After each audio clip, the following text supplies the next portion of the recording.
one of the casualties of a bomb blast at a railway station in southwestern Pakistan on Saturday. I was going inside the station after buying a train ticket. After 2 minutes, as I reached the inside, this blast occurred. 2 more people who were with me got injured. There were more people with me. God knows better what happened to them. At least 24 people were killed and over 40 others injured in the explosion. People were running here and there in chaos. Some were injured, some with blown up legs, some with blown up arms and hands. People were just running here and there. This is the aftermath at the train station in the town of Quetta.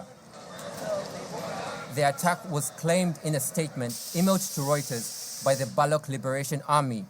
It is designated as a terrorist organization by the EU, the US, and the UK.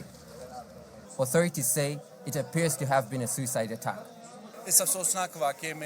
Around 20 people have been killed in the tragic incident, and about 30 are injured, of which 10 are in a critical condition. According to the report provided by the provincial government by security agencies, initial evidence suggests that this was possibly a suicide attack.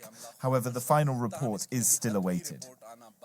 Attacks in the resource-rich region of Balochistan in Pakistan have increased in frequency in recent months. The death toll has risen to more than 220 in Spain after recent floods at the end of October devastated vast areas of Valencia. Dozens are still missing. Historic rainfall on Tuesday caused rivers to overflow, catching many residents by surprise. Some officials had warned of potential flooding, but mobile phone alerts from local authorities arrived in the evening after the deadliest surge was already receding. Today, large sections of Valencia remain buried under mud and debris. In a massive effort, more than 8,000 soldiers and 10,000 national police officers have been deployed to assist with search, rescue and clean-up. Despite these efforts, volunteers continue finding survivors and casualties every day. Public outrage has grown, with many blaming the Spanish government. Madrid has allocated more than 10 billion euros to help rebuild communities and support affected families. Demonstrations are set for Sunday, with protesters demanding answers from authorities. OpenAI claims it rejected more than 250,000 requests of image generation requests involving presidential candidates on its platform prior to the US elections. It reveals in a new report that it blocked more than 20 operations and deceptive networks from around the world. The tech giant says it maintained a neutral stance about the US elections and its candidates. It's despite explicit requests from its users. Since its launch in 2022, the US-based company has been influential in progressing generative AI, affording users the flexibility to generate texts and images within seconds. However, ChatGPT and other generative AI platforms has led to the rise of misinformation, especially during political events such as the US elections. Scientists and researchers have been gathering in Washington, D.C. at the Turkish embassy. The 10th annual meeting of the European Scientific Diasporas is being held this weekend. They're hoping to share experiences and strengthen connections. Turkish ambassador to the US, Sedat Önal, says science has become more relevant among diplomats and decision makers.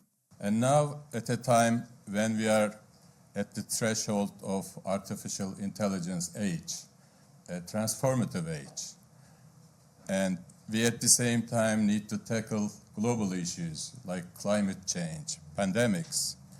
I think science has become more relevant, not only for the need for interaction among scientists themselves, but also between scientists and diplomats and decision makers in the world.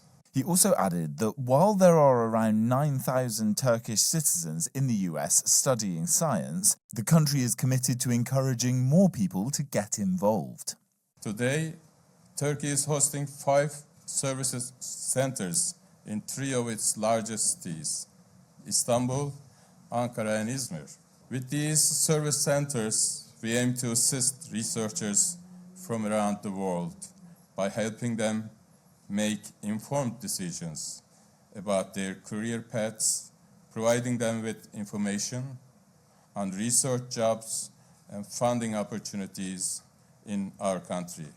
Turkey also participates in the European Union's Horizon Europe programme, the bloc's key funding scheme for research and innovation. Germany marks the 35th anniversary of the fall of the Berlin Wall. It was the historic event that led to the reunification of East and West Germany and symbolised the end of the Cold War.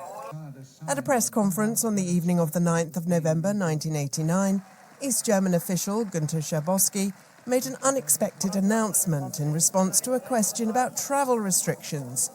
He stated that East Berliners could cross the border that night, which ignited a chain reaction. Within hours, crowds gathered on both sides of the wall. East Berliners surged forward, climbing and cheering, breaking off pieces in a symbolic act of freedom. People took pickaxes, while border guards, initially uncertain, began allowing people to cross. Scenes of celebration filled the night as friends and families reunited after decades of separation.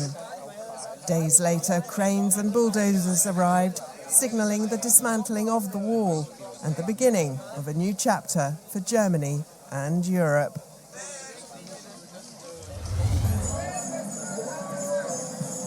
Christmas has arrived in Britain. 45 huge angel figures with a wingspan of 17 metres have lit up London's Regent Street for the 9th year running.